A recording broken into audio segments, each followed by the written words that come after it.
নমস্কাৰ high school math and সায়েন্সলৈ স্বাগতম জনাইছোঁ এই ভিডিঅ'টোত নৱম মানৰ বিজ্ঞানৰ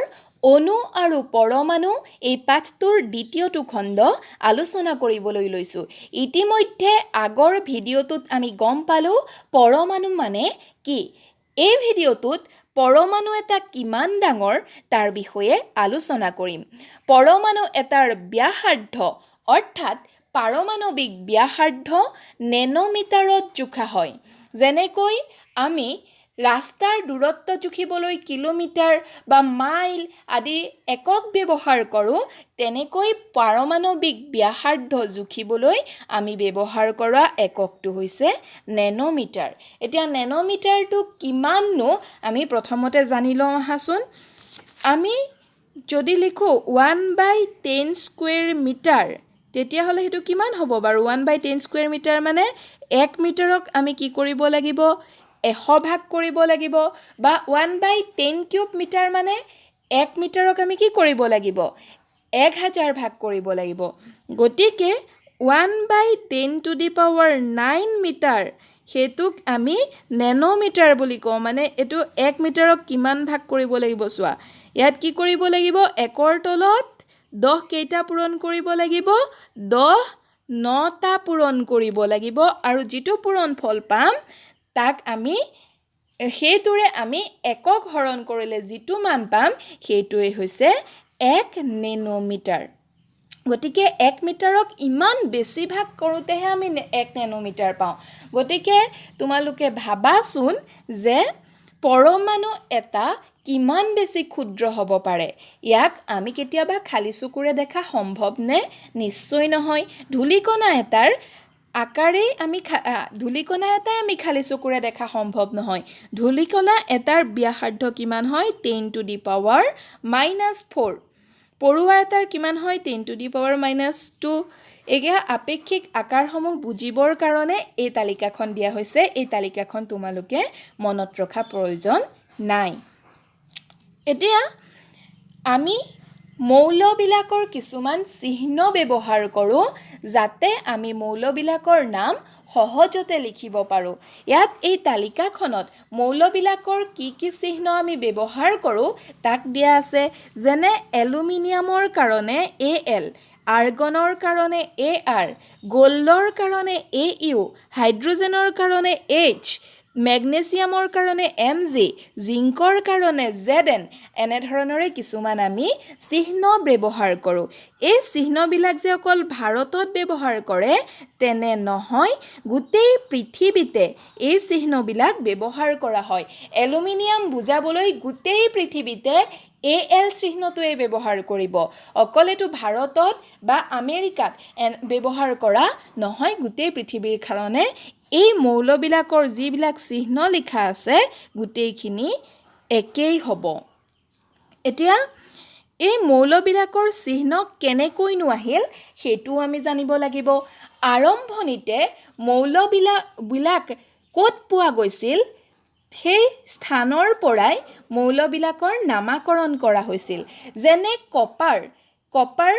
আমি অসমীয়াত কপাৰক কি বুলি কওঁ তাম বুলি কওঁ তাৰ সংকেতটো চোৱাচোন Cu আমি কেতিয়াবা সংকেত বুলিও কওঁ চিহ্নটোক Cu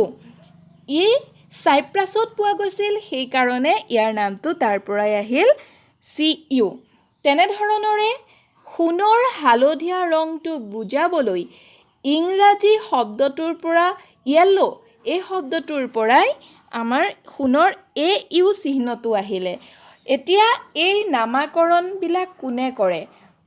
আগতে ক'ত পোৱা গৈছিল হেতুৰ পৰাই এই নামাকৰণবিলাক হৈছিল বা তাৰ ৰং কি আছিল হেতুৰ পৰাই এই নামাকৰণবিলাক হৈ গৈছিল বৰ্তমান IUPAC নামৰ এটা সংস্থা আছে যাৰ ফুল ফৰ্ম হ'ল International Union of Pure and Applied Chemistry কি বুলি ক'লো IUPAC এই সংস্থাটোৱে এই মৌলবিলাকৰ নামাকৰণ কৰে বৰ্তমান এই সংস্থাটো তোমালোকে নামটো মনত ৰাখিবা এতিয়া আগতে যিমান মৌল আৱিষ্কাৰ হৈছিল এতিয়া কিন্তু তাতকৈ নতুন নতুন কিছুমান মৌল আৱিষ্কাৰ হৈ গৈ আছে আৰু এই নতুনকৈ আৱিষ্কাৰ হোৱা মৌলবিলাকৰ নামো এই সংস্থাটোৱে কৰি গৈ আছে এতিয়া মৌল এটা লিখোতে কেনেকৈ লিখা হয় সেইটো আমি মন কৰিব লাগিব তোমালোকে এই এলুমিনিয়ামটো চোৱাচোন এলুমিনিয়ামটোৰ প্ৰথম আখৰটো এ তাৰ পিছৰ আখৰটো স্মল এল লিখা হৈছে সদায়েই ইয়াত চিহ্ন এটা লিখোতে প্ৰথমটো সদায় বৰ ফলা আখৰ আৰু দ্বিতীয়টো সৰু ফলা আখৰ লিখা হয় যেনেকৈ উদাহৰণত আমি এইটো চাব পাৰোঁ জেড এন জিংক জিংকক অসমীয়াত দস্তা বুলি কয় এতিয়া জেড এন এইটোত দেখিছানে কেতিয়াও আমি কিন্তু জিংক জেড এন এনেকৈ লিখা নাপাওঁ এনেকৈ লিখিলে ভুল হ'ব যেনেকৈ আমাৰ নামটো কেতিয়াবা স্মল লেটাৰত কেতিয়াবা কেপিটেল লেটাৰত আমি লিখো থাকোঁ নহয় তেনেকৈ লিখিব আমি এই মৌলবিলাকৰ নাম নোৱাৰোঁ ইয়াৰ প্ৰথম আখৰটো সদায় কেপিটেল লেটাৰ বা বৰ ফলাত আৰু দ্বিতীয়টো সদায় স্মল লেটাৰ বা সৰু ফলাতে লিখিব লাগিব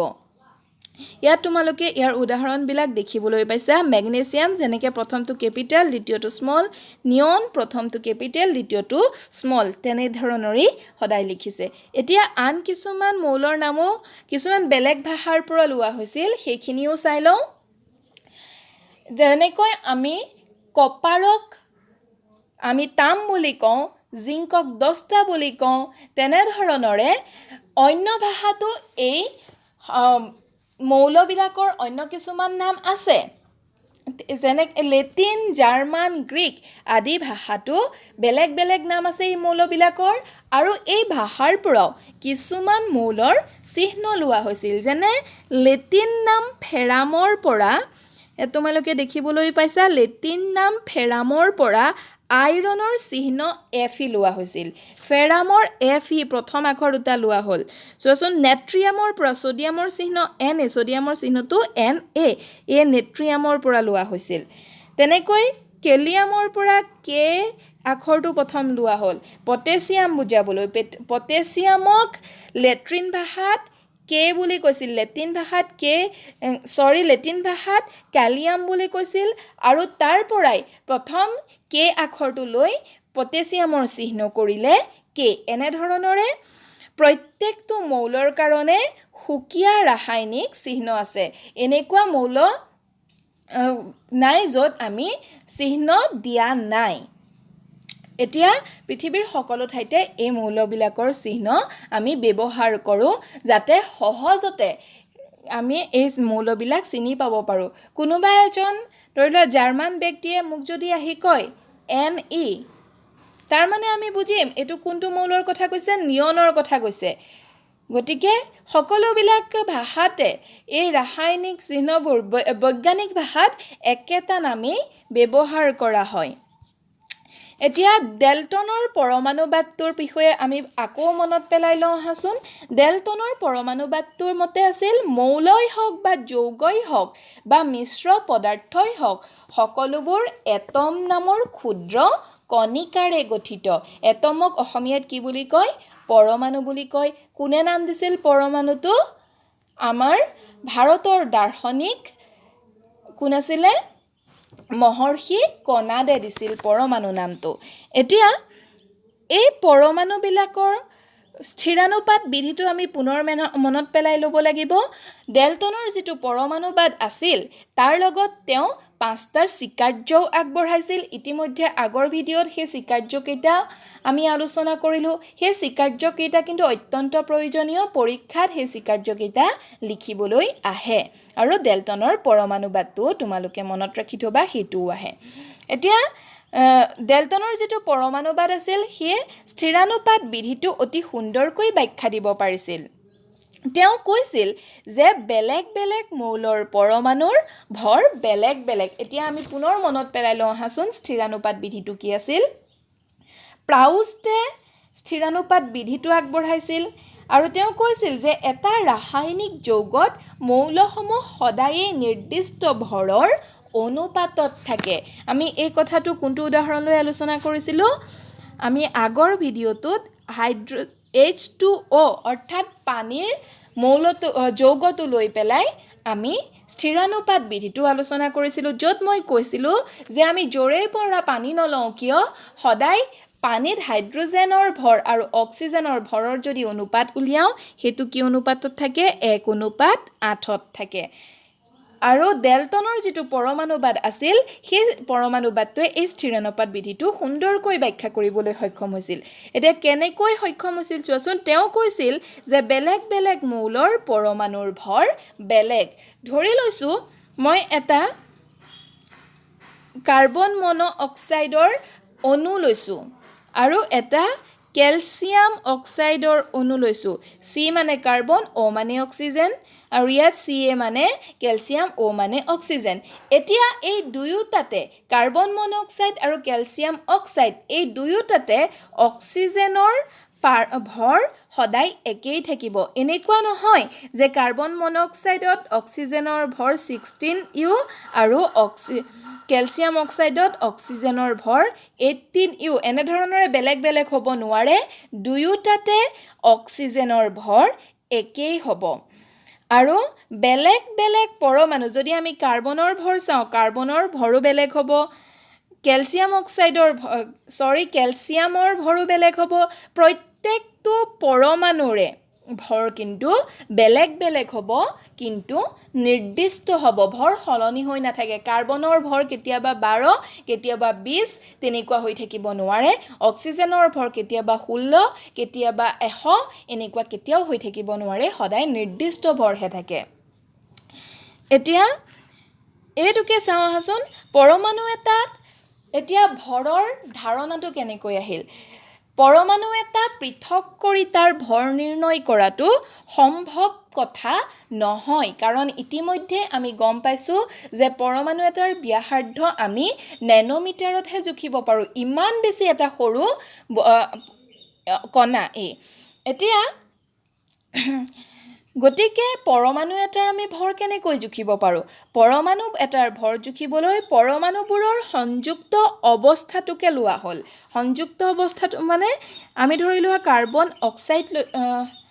কাৰ্বন মন'অক্সাইড লৈছোঁ, য'ত কাৰ্বন আৰু অক্সিজেন লগ লাগি আছে। এইটো হৈছে কাৰ্বন আৰু অক্সিজেনৰ সংযুক্ত অৱস্থা। এনেধৰণৰে সংযুক্ত অৱস্থা লৈয়েই পৰমাণু এটাৰ ভৰ গণনা কৰা হৈছিল। কেনেকৈ? ইটোৰ ভৰৰ লগত সিটোৰ ভৰ তুলনা কৰি। ইয়াকে আমি আপেক্ষিক পাৰমাণৱিক ভৰ বুলি কৈছিলোঁ।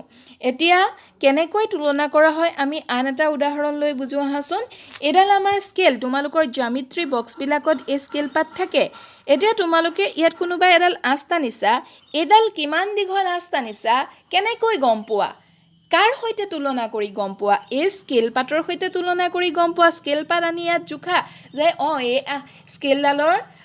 তুলনাত এইডাল ইমান হৈছে। কোনোবা বন্ধু এজনে আন এডাল আঁচ টানিছে, সেই আঁচডাল কিমান হৈছে সেইটো কেনেকৈ জুখিবা? পুনৰ স্কেল পাতেই ব্যৱহাৰ কৰিবা। গতিকে স্কেল পাতৰ সৈতে তুলনা কৰিহে কোনডাল আঁচ কিমান দীঘল আমি গণনা কৰিব পাৰোঁ। এই স্কেলডাল আমাক আগতেই উলিয়াই থৈ গ'ল, তাৰ কাৰণে আমি কোনো এডাল আঁচ কিমান দীঘল টানিছোঁ আমি সহজতে উলিয়াব পাৰোঁ, নহয় জানো? কিন্তু যেতিয়া স্কেল নাছিল, সহজতে আমি কোনডাল আঁচ কিমান দীঘল টানিছোঁ নিৰ্ণয় কৰিব পাৰিলোঁ হয়নে? নোৱাৰোঁ। গতিকে আমাক বস্তু এটা জুখিবৰ কাৰণে সদায় তুলনা কৰিব লগা হয়। ইয়াত আমি স্কেল পাতৰ সৈতে তুলনা কৰিছোঁ। ঠিক তেনেধৰণৰে পৰমাণু এটাৰ পাৰমাণৱিক ভৰ জুখিবৰ কাৰণেও আন কিবা এটাৰ সৈতে তুলনা কৰিব লগা হৈছিল। এতিয়া কেনেকৈ তুলনা কৰা হৈছিল চাওঁ আহাচোন। কাৰ্বন আৰু অক্সিজেনৰ দ্বাৰা গঠিত যৌগ কাৰ্বন মন'অক্সাইডক উদাহৰণ হিচাপে আমি ল'ব পাৰোঁ। পৰীক্ষাত দেখা গৈছিল যে 3 গ্ৰাম কাৰ্বন 4 গ্ৰাম অক্সিজেনৰ সৈতে লগ হৈ কাৰ্বন মন'অক্সাইড গঠন হৈছিল। আন ধৰণৰে ক'বলৈ গ'লে কাৰ্বন তাৰ 3/4 ভৰৰ অক্সিজেনৰ সৈতে লগ হয়। কাৰ্বনৰ এটা পৰমাণুৰ ভৰক পাৰমাণৱিক ভৰ একক সংক্ষিপ্তত কি বুলি কোৱা হয়? AMU। ইংৰাজীত কয় এটমিক মাছ ইউনিট। আজিকালি এই AMU এককটো ব্যৱহাৰ কৰা নহয় IUPACয়ে এইটোক শেহতীয়াকৈ সৰু কৰি পেলালে তাৰ সলনি ইউ ব্যৱহাৰ কৰা হয় ইউটোক কোৱা হয় ইউনিফাইড মাছ একত্ৰিত ভৰ হিচাপে লিখা হয় অসমীয়াত একত্ৰিত ভৰ এতিয়া ইয়াত কি কৈছিলোঁ যে কাৰ্বনৰ এটা পৰমাণুৰ ভৰক পাৰমাণৱিক ভৰ একক বুলি ধৰিলে কাৰ্বনৰ পাৰমাণৱিক ভৰ হ'ব 1U আৰু অক্সিজেনৰ ভৰ হ'ব 1.33U যেনেকৈ আমি এই স্কেল পাত যদি চাওঁ এইখিনি দূৰত্বক আমি কি কৰিলোঁ য'ত এই দূৰত্ব 0 পৰা 1 লৈ এইখিনিক আমি 1 সেন্টিমিটাৰ বুলি যেনেকৈ নিজেই ধৰি ল'লোঁ কোনোবাই এনেকৈ উলিয়াই থৈ গ'ল সেইটোকে আমি ব্যৱহাৰ কৰি আছোঁ তেনেকৈ কি কৰিলে যে কাৰ্বনৰ এটা পৰমাণুৰ ভৰক 1U বুলি ধৰি ল'লে ইউটো হৈছে কিহৰ একক পাৰমাণৱিক ভৰ জোখা একক যেনেকৈ আমি গ্ৰাম কিলোগ্ৰাম ব্যৱহাৰ কৰোঁ ওজন জুখিবলৈ ঠিক তেনেকৈ পাৰমাণৱিক ভৰ জুখিবলৈ ব্যৱহাৰ কৰা এককটো ইউ এতিয়া আমি এই কথাটোকে চাওঁ আহাচোন কি কৈছিলে যে 3 গ্ৰাম পৰমাণুৰ সৈতে 3 গ্ৰাম কিহৰ পৰমাণু কাৰ্বনৰ পৰমাণু কাৰ সৈতে লগ লাগে 4 গ্ৰাম অক্সিজেনৰ সৈতে লগ লাগিলে কি উৎপন্ন হয় কাৰ্বন মনক্সাইড উৎপন্ন হয় গতিকে 1 গ্ৰাম পৰমাণু কিমান অক্সিজেনৰ সৈতে লগ লাগিব কাৰ্বন মনক্সাইড উৎপন্ন হ'বৰ কাৰণে 1 গ্ৰাম 3 গ্ৰাম লগ লাগিব লাগে 4 গ্ৰামৰ সৈতে গতিকে 1 গ্ৰাম কিমানৰ সৈতে লগ লাগিব লাগিব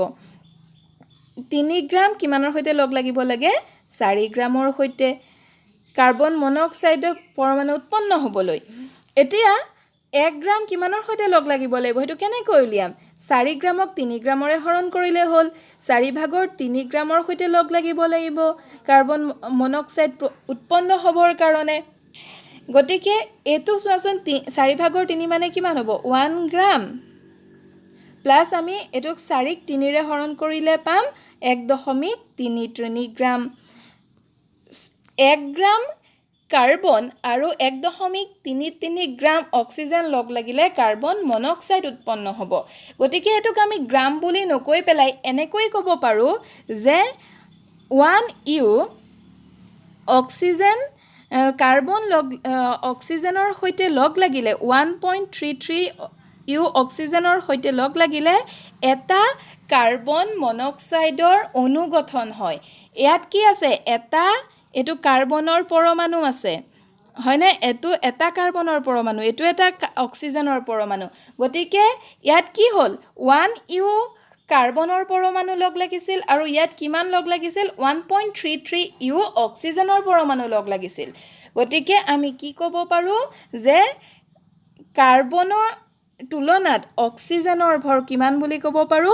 1.33U বেছি বুলি ক'ব পাৰো এতিয়া আমি আন এটা কথা আলোচনা কৰিবই লাগিব যে এনে ধৰণৰে তুলনা কৰি লৈ পেলাই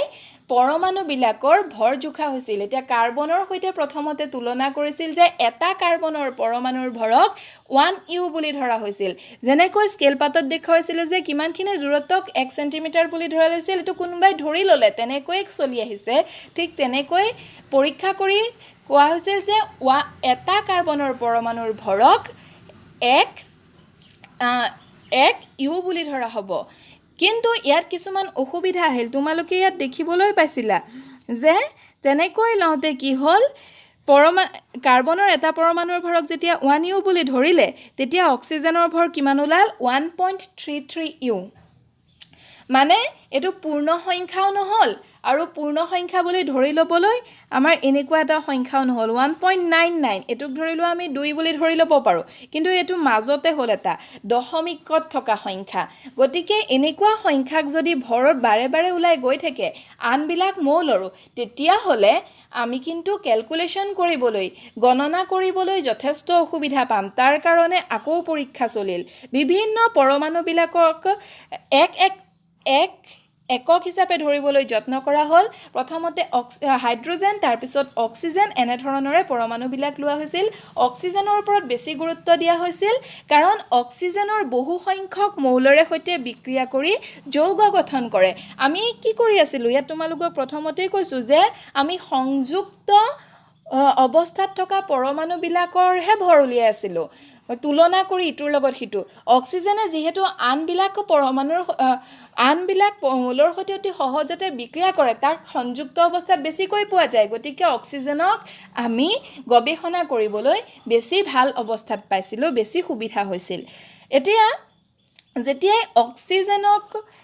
এটা অক্সিজেনৰ পৰমাণুক 1U বুলি ধৰি আন পৰমাণুবিলাকৰ ভৰ নিৰ্ণয় কৰা হ'ল তেতিয়া কিন্তু প্ৰায়বিলাক পৰমাণুৰে ভৰ আমি পূৰ্ণ সংখ্যা হিচাপে পালোঁ কিন্তু কিছুমানৰ আমি নাপালোঁ তাৰ কাৰণে আমাৰ কিছুমান অসুবিধা আহিল পুনৰ পৰীক্ষা যেতিয়া কৰা হ'ল এটা কাৰ্বনৰ পৰমাণু লোৱা হ'ল যাক আমি কাৰ্বন সমস্থানিক বুলি কওঁ আগৰ ভিডিঅ'ত সমস্থানিককে আমি আলোচনা কৰিছিলোঁ আৰু সেই কাৰ্বনৰ সমস্থানিকটোক 12 ভাগ কৰা হ'ল এটা কাৰ্বনৰ পৰমাণুক 12 ভাগ কৰি তাৰ এভাগক এতিয়া ক'লে 1U বুলি আগতে গোটেই কাৰ্বন পৰমাণুটোকে 1U বুলি কৈছিল ধৰি লওঁ এনেকুৱা হৈ আছে কথাটো যে কোনোবাই ক'লে ইমানখিনি দূৰত্ব এনেধৰণৰে দেখুৱাইছোঁ ইমানখিনি দূৰত্বক আমি 1 চেণ্টিমিটাৰ ধৰিম নাই কোনোবাই ক'লে এইটো ধৰিলে অসুবিধা হ'ব আমি ইমানখিনি দূৰত্বকহে 1 চেণ্টিমিটাৰ ধৰিম গতিকে এনেকুৱা কথাবিলাকত খেলি মেলি চলি আছিলে আৰু সেইটোকে সমাধান কৰিবৰ কাৰণে কি কৰিলে কাৰ্বনৰ সমস্থানিক এটাৰ C12 সমস্থানিক তাৰ এটা পৰমাণু ল'লে আৰু তাক 12 ভাগ কৰিলে এনেধৰণৰে আৰু তাৰে এটা সৰু ভাগ যেতিয়া ল'লে সেই সৰু ভাগটোক ধৰি ল'লে 1U বুলি আৰু এনে সৰু ভাগটোৰ লগত তুলনা কৰি যেতিয়া আন পৰমাণুবিলাকৰ পাৰমাণৱিক ভৰ নিৰ্ণয় কৰা হ'ল তেতিয়া কিন্তু প্ৰায়খিনি